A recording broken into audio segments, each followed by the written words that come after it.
اچھا، آج ہمارے سامنے ایک مختصر سی تحریر ہے، عظمت استاد، تعلیم اور تربیت۔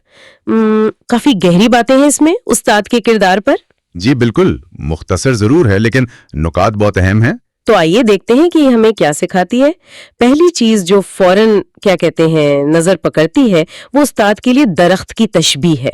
ہاں، یہ بہت خوبصورت ہے، سایہ دار، پھلدار اور خوبصورت درخت۔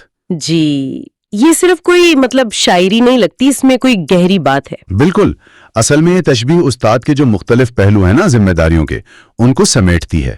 جیسے سایہ، وہ صرف دھوپ سے بچانا نہیں، وہ ایک طرح سے شفقت ہے، رہنمائی ہے، وہ محفوظ ماحول ہے۔ اچھا۔ اور پھل، وہ تو ظاہر علم ہے، ہنر ہے جو شاگرد حاصل کرتے ہیں۔ صحیح۔ اور خوبصورتی، وہ شاید کردار ہے، اخلاق ہے، وہ جمالیاتی حس جو استاد منتقل کرتا ہے۔ تو متن کہتا ہے یہ تینوں چیزیں ضروری ہیں۔ یعنی یہ ایک مکمل پیکج ہے، صرف پڑھا دینا نہیں بلکہ پوری شخصیت پہ کام کرنا ہے۔ جی، مکمل نشو نما۔ اچھا، تو اس تشبیہ کو اگر ذہن میں رکھیں تو متن پھر آگے کہتا ہے کہ استاد کا کام صرف کلاس روم میں نہیں ختم ہوتا۔ ہاں، یہ نقطہ بہت اہم ہے۔ یہ تو قوم کی تعمیر تک بات چاہ رہی ہے، یہ تو بہت بڑی ذمہ داری ہوئی۔ یقیناً۔ اور دیکھیں، متن اس بات کو جوڑتا ہے معاشرے کے رویے سے۔ اچھا، کس طرح؟ وہ کہتا ہے کہ معاشرے کی ترقی اس بات پر منحصر ہے کہ وہ اپنے استاد کو کتنی عزت دیتا ہے، کتنے وسائل دیتا ہے اور کتنی فکری آزادی دیتا ہے۔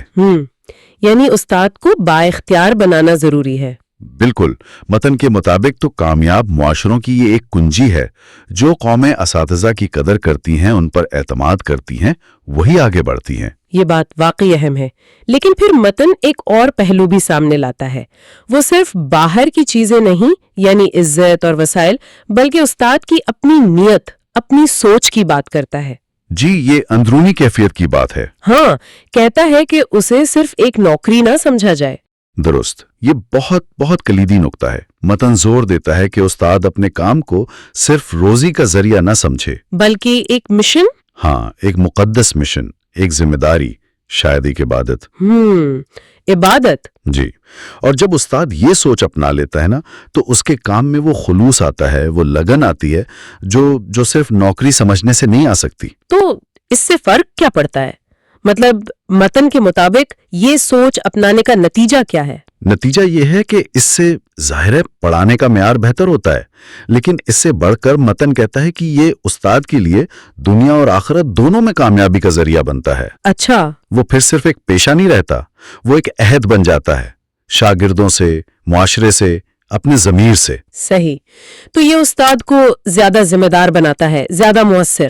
بالکل، اور شاید زیادہ قابل تقلید بھی۔ تو اگر ہم سمیٹیں بات کو، یہ تحریر استاد کی عظمت کو کئی زاویوں سے دکھاتی ہے۔ جی، یہ یاد دہانی ہے کہ استاد صرف معلومات نہیں دیتا، وہ رہنما ہے، مربی ہے، کردار بناتا ہے اور قوم بناتا ہے۔ جی، تعلیم، تربیت، رہنمائی، قوم سازی، یہ سب اس کے کردار کا حصہ ہیں۔ اور اس کے لیے معاشرے کا ساتھ بھی چاہیے اور استاد کی اپنی سوچ بھی اونچی ہونی چاہیے۔ دونوں چیزیں لازمی ہیں، ایک کے بغیر دوسرا ادھورا ہے۔ تو یہ سب جاننے کے بعد ایک سوال اٹھتا ہے ذہن میں، براہ راست متن میں نہیں لیکن اس کی روح سے نکلتا ہے۔ جی، کیا سوال؟ کہ اگر استاد کا کردار واقعی اتنا بنیادی ہے، اتنا اہم ہے معاشرے کے لیے جیسا یہ تحریر بتا رہی ہے، تو پھر ہم سب پر، معاشرے کے ہر فرد پر کیا ذمہ داری آتی ہے؟ طالب علم ہو، والدین، پالیسی بنانے والے یا کوئی بھی عام شہری، ہماری کیا ذمہ داری ہے کہ اس کردار کو تسلیم کریں، اسے مضبوط کریں اور اس کا حق ادا کرنے میں اپنا حصہ ڈالیں؟ یہ واقعی سوچنے کی بات ہے کہ ہم عملی طور پر کیا کر سکتے ہیں۔